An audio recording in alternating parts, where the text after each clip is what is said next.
Hello दोस्तों, मैं हूं एडवोकेट संचिता जोशी और मेरे यूट्यूब चैनल का नाम है इंडियन लीगल जानकारी।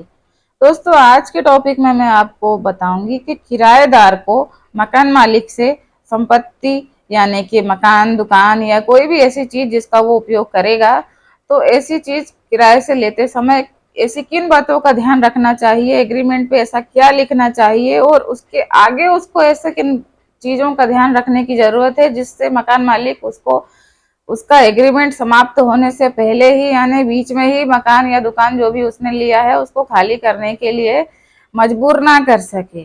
दोस्तों, इसके पहले भी मैंने एक वीडियो बनाई है जिसमें मैंने यह बताया है कि मकान मालिक किराएदार से कब्जा खाली कैसे कराएं, लेकिन इस वीडियो में मेरा जो इंटेंशन है वो किराएदार की तरफ है कि किराएदार अपने आप को मकान मालिक से बीच में खाली कराए जाने से कैसे बचाएं।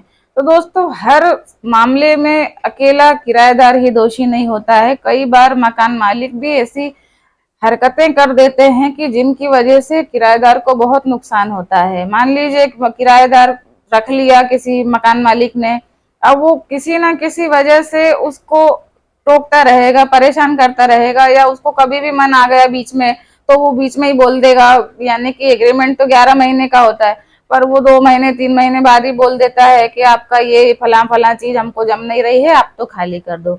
अब उसको तो सिर्फ बोलना है कि खाली कर दो, लेकिन जिसको खाली करना है उसको पता है कि उसको कितनी प्रॉब्लम फेस करनी पड़ेगी। पहले वो ब्रोकर ढूंढेगा, फिर ब्रोकर का चार्ज देगा, फिर मकान ढूंढेगा, फिर कुछ उसको पसंद आएगा तब वो सामान शिफ्ट करेगा, उसका लोडिंग का पैसा, ब्रोकर का पैसा। तो बहुत उसको फिजिकली भी बहुत परेशान होना पड़ता है, मेंटली भी बहुत परेशान होना पड़ता है और फाइनेंशियली तो उसका नुकसान होगा ही होगा। तो दोस्तों, ऐसी सिचुएशन में अगर कोई किराएदार पड़ता है तो उसको बहुत परेशानी होती है। तो ऐसी परेशानी उसको आए ही नहीं, तो उसके लिए किन बातों का ध्यान रखना है। सबसे पहले तो आपको, जब आप कोई संपत्ति किराए से लेते हैं तो आपको अपने मकान मालिक से एग्रीमेंट करना होता है। वो एग्रीमेंट आप जब करते हैं तो आपको उस समय ही अपनी सारी चीजें जो जो आपको जरूरी लगती हैं वो उस एग्रीमेंट में मेंशन कर लेनी चाहिए। जैसे कि मान लीजिए आपका आने जाने का समय फिक्स नहीं है, तो आप पहले ही उस एग्रीमेंट में लिख दीजिए कि क्योंकि मेरा जॉब ऐसा है, मेरा प्रोफेशन ऐसा है कि मेरा कोई घर आने जाने का समय नियमित नहीं है, तो मैं लेट नाइट भी आ सकता हूँ, जिस बात से मेरे मकान मालिक को कोई ऑब्जेक्शन नहीं रहेगा। क्योंकि ज्यादातर जो ऐसे किराएदारी के मामले होते हैं उनमें खाली कराने का सबसे पहला मुद्दा यही होता है, टाइम का मिसमैनेजमेंट। तो सबसे पहले आप यही शर्त लिखवाइए उसके अंदर कि मेरे टाइम का कोई नियमित समय नहीं है और इस बात से मेरे मकान मालिक को बाद में कोई दिक्कत नहीं होगी, मैंने उनको ये पहले ही बता दिया है। दूसरा, आपको ये करना होगा कि आप पहले ही बता दें एग्रीमेंट में लिखकर कि मेरा चूंकि इस स्थान पर मैं इतने इतने समय से जॉब कर रहा हूँ या नौकरी कर रहा हूँ या बिजनेस कर रहा हूँ, या फिर मैं इस स्थान पर पहले भी निवास कर चुका हूँ, जो भी आपकी कंडीशन है, कि उसके मुताबिक मेरे यहाँ पे जान पहचान के बहुत लोग हैं, मेरे मित्र रिश्तेदार भी हैं, तो वो बिल्कुल मेरे घर पर आ जा सकते हैं, जिस बात से मेरे मकान मालिक को कोई प्रॉब्लम नहीं होगी।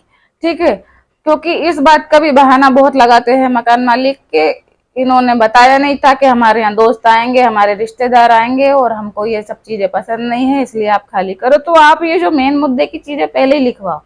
तीसरी चीज आप उसमें ये लिखवाएं कि 11 महीने होने के पूर्व किसी भी दशा में मकान मालिक हमारा जो आज नियमित जो हमने किराया तय किया है उससे 1 भी रुपए वो नहीं बढ़ा पाएगा। यानी कि जो हमारा किराया है यदि वो बढ़ता भी है तो 1 साल के बाद बढ़ेगा, बीच में ऐसी कोई भी दशा नहीं होगी जिसमें मकान मालिक हमारा किराया बढ़ा है। ठीक है, ये आप 3 चीजें तो बिल्कुल याद से उसके एग्रीमेंट के अंदर लिखवा लीजिए ताकि आप सेफ रहेंगे, बीच में मकान मालिक आपसे खाली नहीं करवा पाएगा। उसके अलावा एग्रीमेंट बन जाएगा, आप संपत्ति पर कब्जाधारी हो जाएंगे, उपयोग करने लगेंगे। उसके बाद भी आप एक बात का ध्यान रखें कि आप 100% कोशिश करें कि आप जो किराए का पैसा है वो आप उसको ऑनलाइन डालें, गूगल पे, फोन पे या अकाउंट ट्रांसफर, जो भी तरीका आप अपना सकते हैं, और कोशिश करें कि वो अकाउंट आपके नाम से ही हो।